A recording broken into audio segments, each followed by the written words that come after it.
En Radio Intereconomía, la entrevista capital, con Susana Criado. Cierto, nosotros siempre hemos dicho que no nos parecían adecuadas sanciones que pudieran afectar a la población, pero sí sanciones que puedan afectar a aquellos responsables de la situación actual, ¿no? Esto es Capital Intereconomía, Radio Intereconomía. Estaban escuchando al ministro de Asuntos Exteriores, Alfonso Dastis, quien adelantaba que va a proponer a la jefa de la diplomacia europea, Federica Mogherini, adoptar medidas adicionales restrictivas sobre Venezuela. Kamal Romero es profesor de macroeconomía de la Universidad Cisneros. Kamal, ¿qué tal? Muy buenos días. Muy buenos días, Susana. Y fuera del micrófono me decías que las sanciones son un arma de doble filo. Sí, son un arma de doble filo porque, bueno, depende, hay de todas sanciones, ¿no? De momento, tal como hemos escuchado ahora en el audio, el consenso es no realizar sanciones generales, sino sanciones específicas a funcionarios del gobierno. El primer paso gordo sería una sanción financiera parecida a las de Irán, que es básicamente que no puedes utilizar el sistema financiero, en principio el sistema financiero norteamericano. En el caso de Irán, por ejemplo, el momento en que la Unión Europea lo descarta del SWIFT, en el cual ya directamente no puedes realizar importaciones, etcétera, eso fue un golpe duro. No obstante, tenemos que recordar que las sanciones en Irán dieron frutos 3 años después, o sea que no fue un proceso inmediato. En el caso de Venezuela, eso sería, a mi juicio, y yo creo que la mayoría de los analistas, el primer paso, directamente que ningún ente gubernamental pueda hacer ninguna transacción a través del sistema financiero norteamericano, y ya luego vendría la sanción gorda, que es prohibir la compra de petróleo venezolano de parte de cualquier empresa americana. Estados Unidos es el principal destino de las exportaciones venezolanas. No solo eso, sino que Venezuela importa diluyentes y crudo liviano de Estados Unidos para procesar su crudo pesado, y además PDVSA tiene 2 refinerías en Estados Unidos, tiene una empresa filial, Citgo, y debido a las características del petróleo venezolano, que es un petróleo de, digamos, muy baja calidad, en el sentido que es muy pesado, necesita refinerías especiales. Entonces, en el momento en que ya no puede entrar petróleo venezolano a Estados Unidos, eso sería, digamos, un golpe mortal en el flujo de caja del sector público. Claro que eso sería un golpe muy importante a Maduro, pero al mismo tiempo sería un golpe muy importante para una población que vive desde hace ya mucho tiempo en la miseria. Exactamente. Todo esto que hemos visto en el último año y medio, 2 años aproximadamente, pues lo veremos multiplicado por un factor que puede ser 1,5 o 2. O sea, toda esta situación de escasez, hiperinflación, todo esto que hemos visto últimamente, el cual tiene un correlato humano, que es, pues eso, la gente no encuentra medicina, no encuentra comida, la inseguridad aumenta, las empresas no tienen divisas para importar, por ende se marchan del país y las pocas empresas nacionales que quedan cierran, aumentando el problema también del desempleo, etcétera. Pues todo esto va a empeorar. Entonces, claro, es un arma de doble filo, ya no solo para el ciudadano a pie, que no es un arma de doble filo, es directamente una desgracia, sino incluso para la oposición, porque la oposición, en caso de un eventual gobierno alternativo, no sé, 1 año después, claro, recibir una economía en ruinas pues tampoco es una ventaja para nadie. Ya. Enseguida vamos a hablar de la situación que vive el pueblo venezolano, además de esa represión, de esa falta de libertad, sí. Pero esa miseria. Pero antes quiero que escuches la reacción de Maduro ayer a esas amenazas de la comunidad internacional y de Donald Trump. Me siento orgulloso de la pretendida sanción Mr. Imperator Donald Trump. ¿Cómo se dice en inglés? Me siento orgulloso. I'm so proud. ¿Cómo? I'm so proud, Mr. Donald Trump. Dale para adelante, pues. Sigue con tu sanción, Donald. Bueno, está claro que este señor no tiene límites y que impone el miedo dentro de su país y la prepotencia fuera de su país. Sí, hombre, yo supongo que esto es respuesta a la última sanción, que es una sanción específica hacia él, y bueno, similar a la de otros funcionarios recientemente, que es básicamente pues no operar sus activos financieros fuera de, o todo lo que esté al alcance del gobierno norteamericano. Eso claramente tiene un impacto porque se especula, y seguramente sea cierto, que muchos de estos funcionarios, y esa es la razón que se esgrime, tienen actividades ilícitas, ¿no? Y en efecto ya hay funcionarios presos que ya han pasado por un juicio en Estados Unidos, familiares directos de la primera dama, por ejemplo, y claro, esto es un duro golpe para ellos. Ahora, vamos a estar claros, estas sanciones no son una buena noticia para nadie. Puede ser que generen un quiebre en la coalición que hoy día sostiene Maduro, Hoy día, incluso yo lo percibo, que pareciera ser la única alternativa, porque yo creo que ya después de lo ocurrido el domingo, cualquier alternativa institucional está cerrada. Pero esto, como bien has dicho al principio, o sea, esto tiene un coste que habría que ponderarlo. Y lo dicho, es un coste en el cual no gana nadie. No. Porque la oposición puede acceder al poder, pero en unas condiciones pues bastante precarias que incluso debilitan su piso político y su permanencia como alternativa. ¿Qué te ha parecido a ti la respuesta internacional? Hombre, la respuesta internacional es lo que es. Yo creo que dentro de Venezuela la gente espera mucho más. No obstante, esto lo sabrás mejor tú que yo, que has hablado con personas. Esto lleva tiempo, no es fácil. En la Unión Europea estamos hablando que son un número de estados soberanos que tienen que ponerse de acuerdo. Y en el caso de Estados Unidos, recordemos que el gobierno de Trump tampoco es el más ágil últimamente. Es un gobierno que no ha sido incapaz de pasar la mayor parte de las leyes que han pasado por el Congreso, que han propuesto por el Congreso. La sanción a Venezuela tiene cierta, digamos, no popularidad dentro de cierto estamento político norteamericano, pues por el tema de la experiencia con Cuba. Que básicamente las sanciones a Cuba pues sirvieron de poco como objetivo político de un cambio de régimen. Pero bueno, yo creo que es la última opción. Luego también otra cosa, las sanciones, si son de las sanciones petroleras con respecto a Venezuela, tampoco le salen gratis a Estados Unidos en el muy corto plazo. No. O sea, tendría que utilizar sus reservas estratégicas, tendría que suplir las refinerías que tienen hechas, digamos, a la medida de petróleo venezolano, tendrían que suplir la oferta de petróleo venezolano seguramente de Canadá y México, cosa que en el corto plazo pues no es posible. Obviamente, el coste no digamos que es grandísimo, pero también Estados Unidos incurre en un coste. O sea, esto no es gratuito para todo el mundo. Me hablabas antes de datos. La verdad es que el pueblo de Venezuela lleva desde hace ya muchos años viviendo bajo la represión, bajo la falta de libertad, pero también en la miseria más absoluta. Sí. Se ha desplomado el PIB, se ha desplomado la inversión internacional, el consumo privado. Cuéntame, dame datos para ser conscientes de lo que allí se está viviendo. Mira, el primer dato, o sea, tenemos en cuenta que Venezuela vivió un boom de ingresos que ha sido el mayor boom de ingresos de su historia.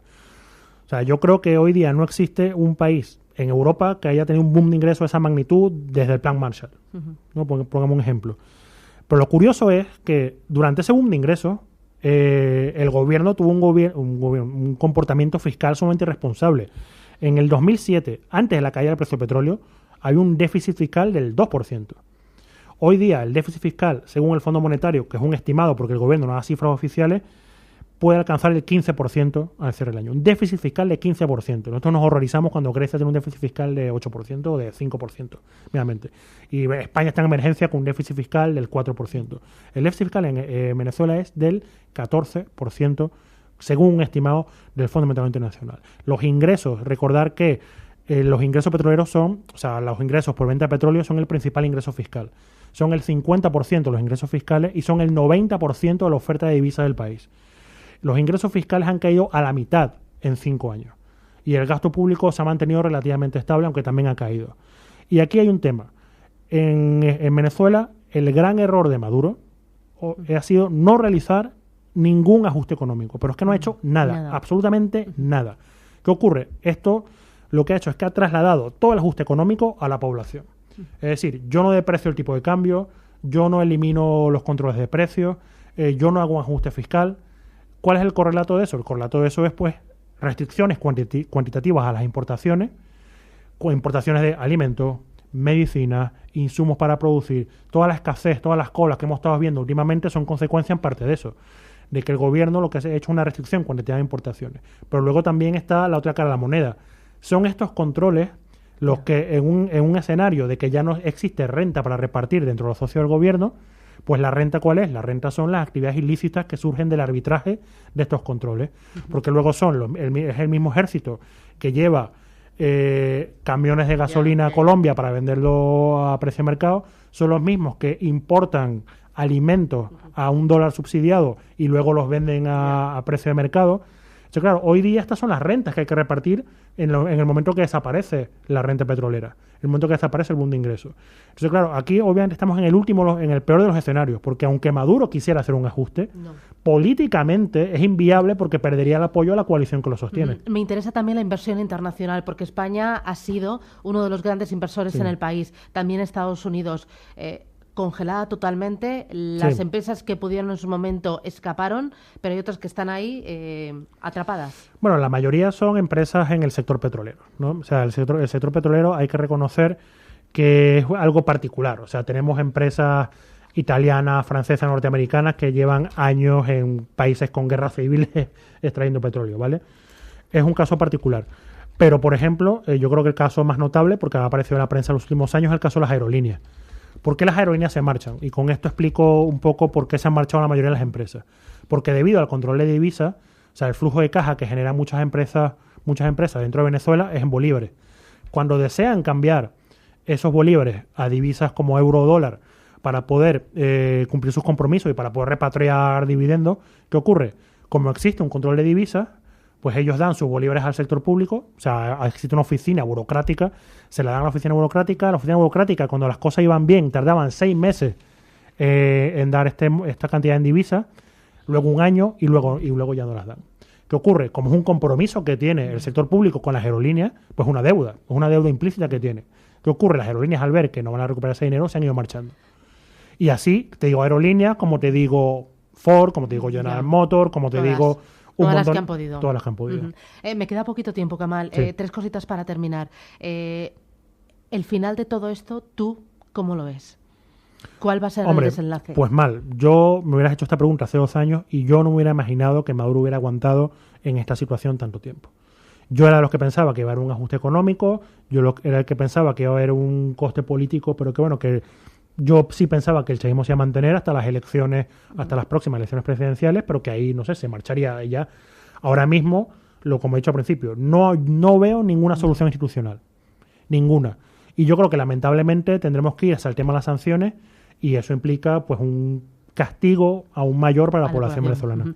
Mañana se instala la Asamblea Constituyente. ¿La oposición va a ser capaz de resistir? No. O sea, esto ya ocurrió cuando se instaló la Asamblea Constituyente en el año 2000, creo recordar.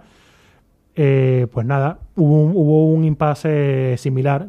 Ellos tenían que hacer las sesiones en el mismo lugar físico que el Congreso. Pues un día fueron los diputados del Congreso a ese espacio físico, el ejército no lo dejó entrar, entró la Asamblea Nacional Constituyente y yo ahí veo poco. Y yo creo que ahora viene lo grave, porque recordemos que la Asamblea Nacional Constituyente tiene un poder, lo que llaman originario, que está incluso por encima del jefe de Estado, y una de las primeras cosas que van a hacer es disolver el Congreso. Los diputados van a perder inmunidad parlamentaria, la mayoría los van a intentar encarcelar, como han encarcelado a mucha gente sin juicios, sin fiscales, etcétera. Y luego va la Asamblea Nacional Constituyente, que va a hacer de todo, menos escribir una nueva Constitución, pues también va a redactar las leyes, se van a cargar a la Fiscal General, a todo elemento dentro, por ejemplo, del Tribunal Electoral u otras instituciones que huela a oposición. O sea, ahora viene la parte cruda. Y yo creo que, lamentablemente, poco tiene que hacer la oposición porque pues no cuenta con el poder. Y porque Maduro está dispuesto a llegar hasta donde sea, hasta el final. Sí, yo incluso llegué a pensar que no se iban a realizar las elecciones el domingo, se han realizado y yo creo que ya una vez realizado, porque yo creo que él sabía el rechazo internacional que iba a tener, pues ya una vez asumido ese coste, yo creo que irá sin restricción. Oye, y estas informaciones que hemos venido leyendo de que ciertos chavistas se han pasado al lado de la oposición, ¿tú le das poca importancia? Hombre, es que es muy poca masa crítica. Sí. Específicamente han sido 3 diputados. Ya está. Y yo creo que desde hace años se sabe que hay una fractura dentro del PSV, el partido del gobierno. Maduro está en un equilibrio muy frágil en el cual intenta conciliar a distintas facciones. Y obviamente hay una facción que quiere sacar a Maduro. Pero es que ahora lo tienen fácil, porque la Asamblea Nacional Constituyente, Maduro ya ha dicho que pondrá su cargo a la orden, y pues si las facciones en contra son más fuertes, pues igual dentro de 6 meses no veremos a Maduro como presidente. Kamal Romero, profesor de Macroeconomía de la Universidad Cisneros. Muchísimas gracias por venir aquí a estos estudios y ánimo, suerte. Me dices que allí familia no te queda, en Venezuela. No, afortunadamente, pero sí me quedan muchos amigos, familiares de amigos y la verdad, porque yo creo que aquí se ha vendido un poco una imagen de que esto es mentira y tal, Y yo quiero que la gente sepa que esto ha sido completamente democrático. O sea, gente de cualquier color político, incluso cualquier estrato económico, pues ha sufrido las penurias de no conseguir medicamentos, de no tener acceso a ciertos alimentos. De no tener libertad y tener miedo. Y una cosa, o sea, aquí cualquiera que pase por la calle, y esto no es exageración, con cierta actitud, o sea, puede un funcionario público detenerlo sin fiscal, sin juicio y acusarlo pues de rebelión o lo que sea. Y esto es en serio. Esto, a no ser que sea funcionario público de manera explícita, le puede ocurrir a cualquiera. Yo creo que este es el mensaje que hay que saber llegar, porque creo que hemos vendido mucho esto como una guerra de socialismo extraño contra... No, esto es un gobierno que lo que ha intentado, independientemente de su color político, es una destrucción sistemática de las instituciones republicanas. Y esto es lo que yo creo que hay que denunciar. Kamal Romero, muchísimas gracias. Gracias a ti. Suerte. Adiós.